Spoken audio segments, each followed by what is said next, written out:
I gotta wait? How long I gotta wait for a press record? Go. Welcome to the shed, where Miss Dream always has a story.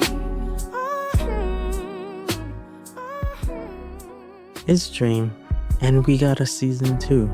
Your Black Bostonian here, a product of a single mother who I work to make proud every single day.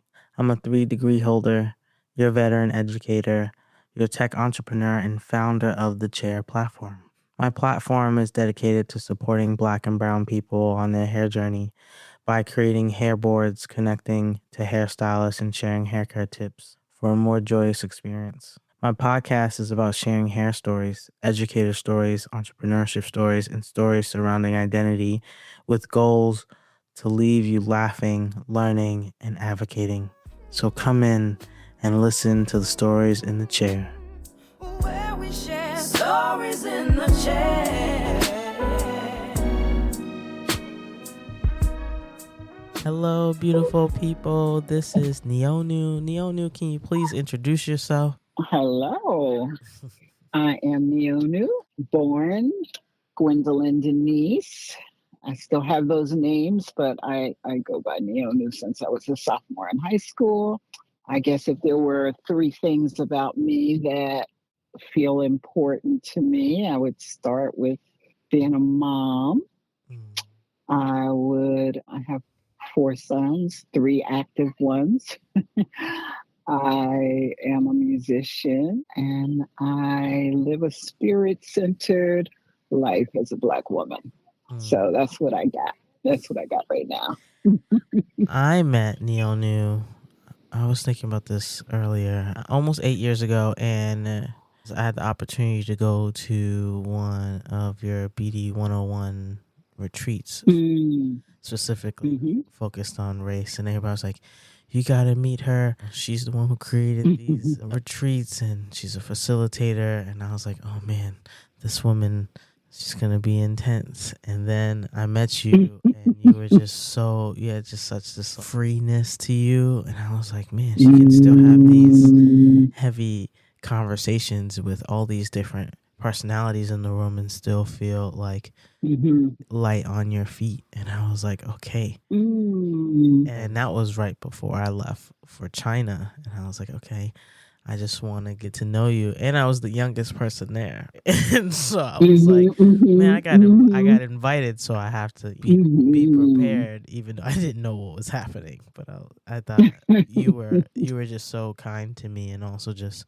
dropped wisdom every time I asked a question, and I truly appreciated that. Ashe. It's funny. I've been getting a lot of feedback lately. I like your terminology, light on your feet, because I do when I'm facilitating workshops, intensives, and when I'm directing like a choir or music or teaching audience a song, like those are the times that I do feel lightest.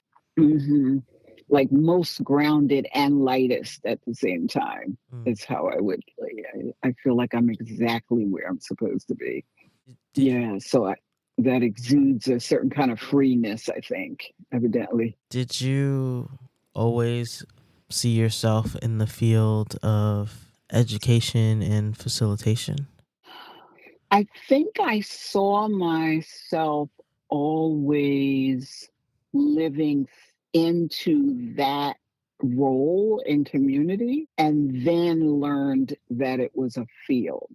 You know what I mean? It was like, even growing up in Newark and, going to youth group on Friday nights, and then eventually becoming like the president of our youth group, it was always like this natural pull to want to be. It's funny, I'm having a visual picture of gathering people and reflecting back to them, sort of like the truth of the moment, like just reflecting back what was within them. And that has always felt, yes, I have always felt myself being that, doing that. And then as I got older and was kind of approaching, college and after college, I just realized, oh, in organizations, there's a field called organizational development that is that process. Or there's facilitating workshops. Like I never knew that language of facilitating workshops until I was a teacher, high school teacher, and the principal or head of the school asked if there were any teachers that wanted to go to this thing called small group facilitation. And I went mainly because it sounded like I might get some skills to help with faculty meetings, to help faculty meetings be more interesting and effective. And when I entered those doors and started like learning, I was like, oh, like there's all kinds of actual language and concepts and tools that help people to, kind of master something here. Yeah. Do you remember your first facilitation after you did the small group PD and you really started to understand organizational management? Do you have that memory in your mind? Mm-hmm. It wasn't so much initially, it wasn't around on an organizational level. It was first just students, high school students wanting to have discussions. They wanted, like, they were like, this was when I was a teacher at a boarding school, and a lot of the, Black and brown kids coming up from New York City to this school would, come and talk about like how when the teacher was talking about such and such in history, they all of a sudden they're looking at us because now they're talking about slaves or this, that, and the other. And can we talk about this? Can we have a discussion about this? So those were my first facilitation experiences where I would be actually preparing activities, and there were faculty that started to come to those meetings, and started reading books about concepts of group dynamics. And so it was on that level first, like working with groups, then working with the faculty. But as I look back at, what I was doing as youth group leader in high school, I can look back and see already the seeds of that work, because I took very seriously planning our Friday outings. And then, what are we going to discuss when we come back from roller skating and we're all together? So it was that part of me I can see now was always there. So today, what keeps you in this field? What keeps you going in terms of having these discussions and unpacking these Mm-hmm. group dynamics? Mm-hmm. What keeps you here? Mm-hmm. Mm-hmm. Well, to date, I am still just as turned on by noticing when I'm working with a group or I'm in front of, it could be a board of directors, it could be a group of the staff at a Planned Parenthood, it could be whatever, no matter where I am, it's like something gets turned on in me when I'm noticing the dynamics between people or between group identities, and what's getting in the way of people being able to truly show up in a whole way. So that could be an individual, or that could be people of a certain economic class, like why their fullness is not either allowed in the space, or they are disallowing themselves, because, it has grown to be held in place from both, and I'm doing air quotes, both sides. So it is as important to have the system the power system that's in place be aware of what they're doing that may be limiting or privileging.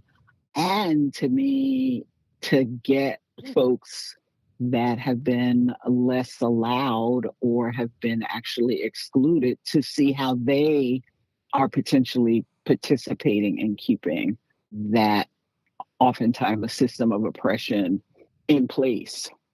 And you know, that right now I'm using language that has to do with identities and with power and oppression, but that same dynamic just in what we might think of as interpersonal dynamics, you know, you and your friends, and why you and your friends maybe don't ever have any real what people might call real conversations, like though you may be yearning for them. So to answer your question, it's because I am thoroughly turned on by seeing what's happening and trying to illuminate for folks so that if they want something different, they can gain the capacity to make that happen. Where we share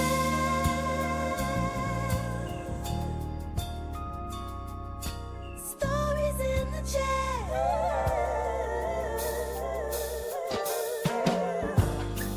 Look, it's my commercial. We will be right back. It's more than just a bad hair day. It's a journey. Finding the right hairstyle isn't easy, nor is finding the right stylist or the right products. Looking in every corner of the web gets messy, overwhelming, and exhausting. All the ads, the articles, the products, the videos, it shouldn't be this hard, but it is. And now, it isn't. The Chair. A black and brown centered platform where you can design hair boards, connect to hairstylists, and share hair care tips for a new, joyful path on your hair journey. Avoid the clutter, save yourself hours, months, and even years of research and poor trial and error. Everything you need and only what you need is in one place. Hair boards made by people like you, for you. Find the right products, the right people, the right answers for you, stress-free. Join the Chair community and make every day a great hair day. When you share your pain, you allow others to help you. And when you share your success, you help others get theirs. Lean on the Chair. We got you. No stress, no strife. In the chair. The chair. The chair. All right. I've been to a couple of your retreats now, and there's still one lesson that I think about often. I don't remember the title of it, but you would draw a flower. Oh, yeah. And each level of this flower, from the roots all the way to the petals, was a different version of looking at the problem. I was thinking about it from a classroom perspective and being like, I'm trying to build this ideal classroom. And the way you were breaking it down was being like, sometimes the petals you can see, and this is what is written on your walls in the classroom. These are the assignments that you're giving the kids, right? Like the STEM is the things that you're saying every day and your emotion and how you talk to kids. But then those roots were like those true beliefs. And you kept challenging everybody in the room to think about, do your petals match those rooted beliefs? Or vice versa. Yeah. And as an educator, I was like, okay, well, I want my kids to be free, and I want to teach them how to be activists. Those are my core beliefs. But now, how do you take that core belief from these roots and then be able to make them into daily activities? But at the same time, if your school is full of punitive actions and how they define consequences is the petals of your school, then it doesn't necessarily match your roots. I think about that all the time as a teacher, Yeah. but also now as an entrepreneur, I think about it being like, Yeah. what are the values I want for my platform for the chair? And then how can I show those values through the petals? It would be who I'm collaborating with, who I'm reaching out with, Hmm. what are the pitch competitions I'm entering into. Yes. That lesson, Yes. that lesson for me, I feel like it comes up like at least once a month as an internal check for myself. Yep. Yeah, Dr. Daria's flower, which is just one way of framing that, like you say, the way of looking at how my doing or my behaviors are matching what I say I'm up to. Mm. And then what's down in the roots that may be showing up in the petals or in my behaviors that don't match with who I say I am or what I say I'm up to. So yeah, it's a whether folks frame that from the flower or that shows up, whether somebody has a biblical, they're guided by the Bible or they're guided by other sayings. There are so many sayings in our culture that reflect that same thing. I mean, the most simple is, are you walking your talk? So, but working with a group and like you say, coming back to that on a regular basis, really examining where there's misalignment, is courageous work. That's courageous work to keep coming back to that. Why courageous? Why that word choice? Yeah, because for me to see, to allow myself to see, for instance, there was a time that I had my sights on owning a house. It was a very specific house. It was very beautiful. It had a pond in the backyard. I was coming out an 18-year marriage. I didn't really have any. I had about $400, period. And and I I saw this house. I saw it sitting there, and it was sitting very close to the school that my then very young children would be going to. And I had enough clarity and drive to work my way to an agreement with the owners of this house to do a rent to buy. I mean, I got all the way in, found a contract really quick, consulting contract that gave me the resources to put the down payment. Like I moved through, I moved my family in there, and still what was operating in my roots was a belief that I really didn't deserve this. And another belief that you don't have a place like this when other members of your family are struggling. I started doing things that sabotage that whole situation. I was moving people in with me, and I was just like doing all this stuff. But so it was really hard to uncover that in my roots, I so deeply believed that I didn't deserve that kind of, what I would put in quotes right now, that kind of luxury, that kind of. So to me, yeah, it takes a certain amount of courage to get to those core beliefs that actually interrupt, this thing like, I'm a strong Black woman who is doing what I need to do in the world, and I'm powerful and blah, blah, blah, Black girl magic. But I still have this core belief about undeservedness. Yeah, and so that courage to see that, because until I could see it, I couldn't really work to dislodge it or dismantle it or destroy it, whatever D word you want to use. It needed to be it needed to be gone if I was going to really manifest what I want to manifest in this world. How do you feel that your identities have impacted how you approach your teaching style for group dynamics and organizational Mm, management?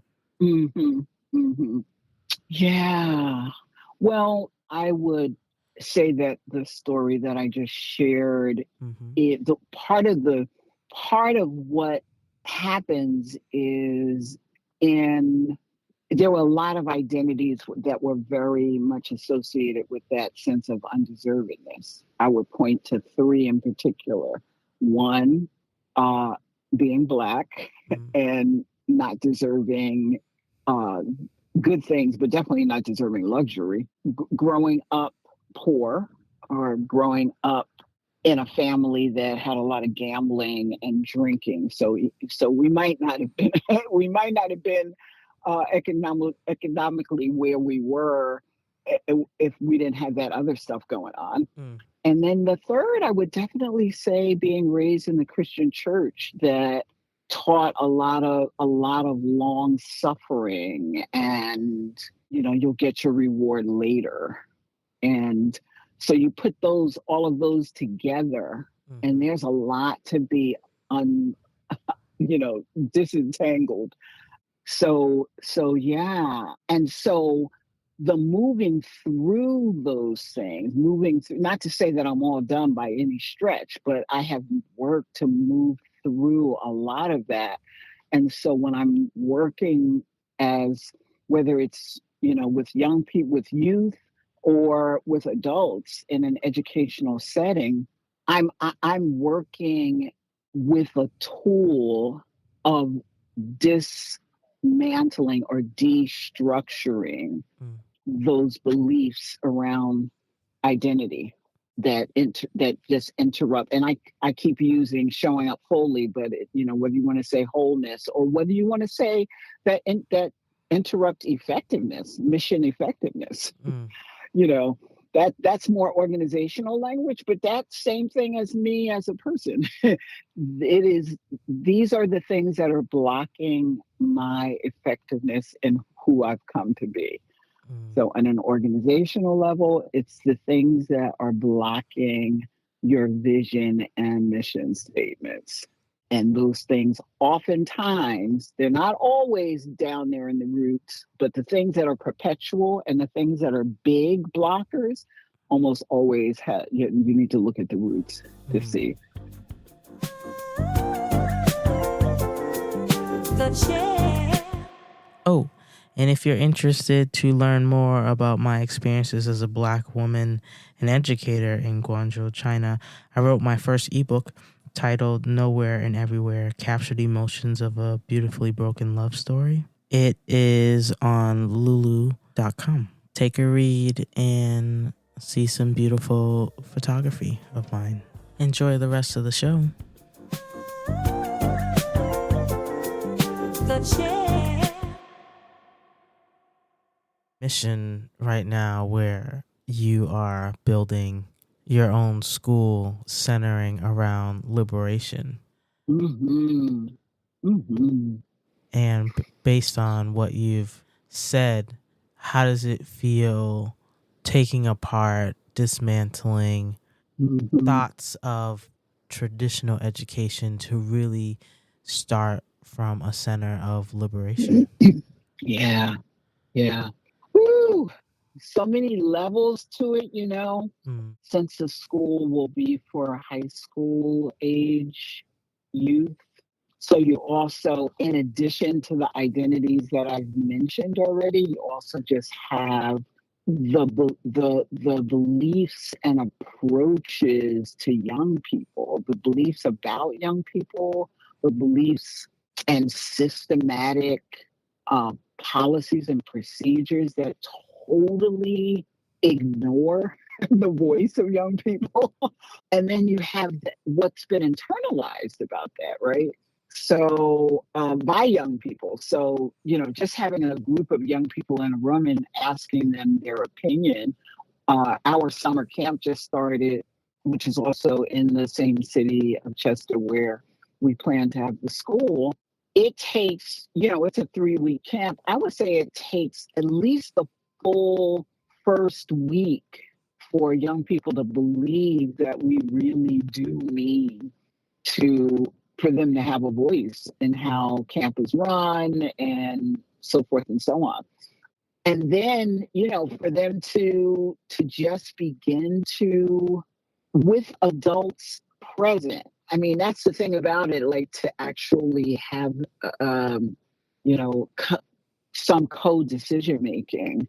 So that's one whole part of the liberation aspect by itself, not to mention that, this is majority Black folks, Black youth, Black families, everything that is been just baked into the system around voice, deservedness, intelligence, all of that. So what I would say is, the complexity of it can feel overwhelming, but bottom line is, how am I being in this moment in a way that steps into liberation? Or I'll use different words than that steps into the fullest expression that I have access to in this moment. Now I'm saying I, so that's me, I as a teacher, or me, I as the founder of this school. But that's what I'm also wanting the young people, or wanting this conversation with this parent that I'm, inviting to bring themselves fully to this experience. Yeah, there's not very many models that we have for a liberatory educational setting. Mm. Yeah, I'm pausing there because, I can think of, I've taught in Quaker schools. I've taught in public schools. I was a public school attendee. I can go through all of my different models, and the most progressive, or the most liberatory in nature, in many ways, was still working within a system of more than-ness and less than-ness in terms of how people were ranked and understood. Curriculum wise, it was still, for the most part, not teaching how the ranking has come to be and the impact on young people and their daily lives. And that's what I'm hoping for the Academy for Peace and Liberation Education, is that we, no parents are going to want their child in the school if we're not equipping them to some extent to survive within this system, that the system of oppression that runs our country and all establishments that we have. But at the same time, to really be about 360-degree truth telling, radical truth telling. I haven't, part of what I want to do over this next year, actually, Dream, is to visit some schools in this country and outside of the country that are really working to do this. I'd love to find some examples that come closer to what I envision. I'm starting to be pointed to a couple. Yeah. Yeah, I don't know if I got too far away from your question, but No. For educators who are entering into the field, what 3 pieces of advice do you have for them? The first one that came into my mind, and I think it's kind of interesting, is if you can find a truth, I'm going to call it a truth mirror buddy. If they don't do anything but just listen and reflect back some of what they're hearing or seeing, because I just remember how alone I felt in my first couple of years teaching. Mm. And because, like any system that has as part of it its culture, that you get thrown in there and you'll figure it out, like, and I'm not poo-pooing that. Maybe that's just a truism, but doesn't have to be as isolating as it can be. Mm. So that is the first thing I would say. It's the second thing it's close, but this is more of a reflective process, which would be like, I really believe in writing out a vision or drawing your vision of what would be the ideal of what you're doing. If liberation is not your word, pick what your word is. The vision of an anti-racist 11th grade English experience is, or young people who are free and full up in who they've come to be are, or peace loving, intelligent, free children look like, like, get that picture.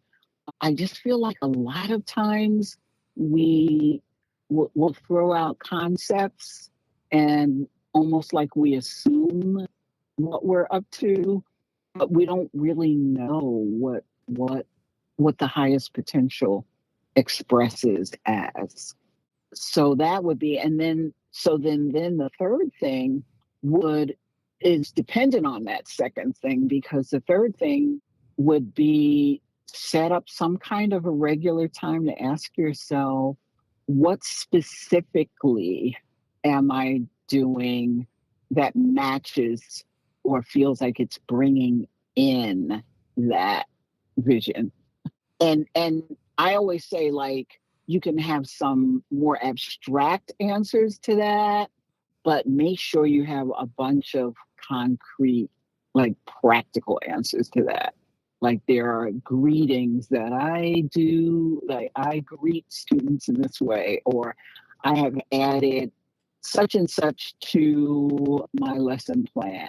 We no longer read such and such, like, get those concrete so you can really see.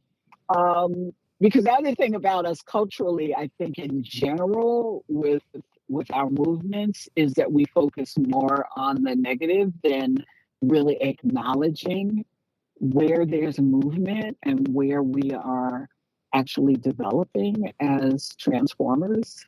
So, yeah, so you can look back and go, oh, okay, I am doing something here. Especially when you're working in these systems, these structural systems like education or law or health care, like these big structural institutions that are holding in place this country of lies and oppression, which is what, this United States of America is about. It's about denying what we've done, denying what has happened here. So education is in place to keep that in place, to keep that denial in place. I mean, so that's what we're working in. So, when you feel the heaviness and you feel the weight of being a part of that institution, I think we need to be able to look at what are some of the practical ways that we're chipping away. Well, Niyonu, thank you so much for sharing your stories in the chair. I truly, truly appreciate it. So welcome. Thanks for inviting me. I do feel like I've been in the chair. Sweet. It's sweet. Welcome to the chair, where Miss Dream always has a story. Thank you for listening to an episode of The Chair. I'm going to share with you a dream of mine. I would love to be on Sesame Street. Sesame Street held my hand through childhood. In my dream, I would be in my big afro or rainbow braids sitting on the stoop sharing hair stories. I would like your help, please, by doing all the things like leave a review, share it with someone who would benefit from hearing this episode. And if you know someone who knows someone who knows someone at Sesame Street, share your favorite episode with them and I'll make you some of my famous chocolatey hot chocolate. I hope you have a beautiful day, or if you are like me, still up in the middle of the night, I hope you take a deep breath and rest. Love you. Talk to you later. Hello. Please leave a message after the tone. Dream, hello. I just wanted to tell you you're wonderful. I just got through going through your podcast. Love you, love you, love you, love you. Keep it up. Maybe I need to send it to Oprah and Tyler Perry. Love you, baby. You are great. Where we share stories in the chicken.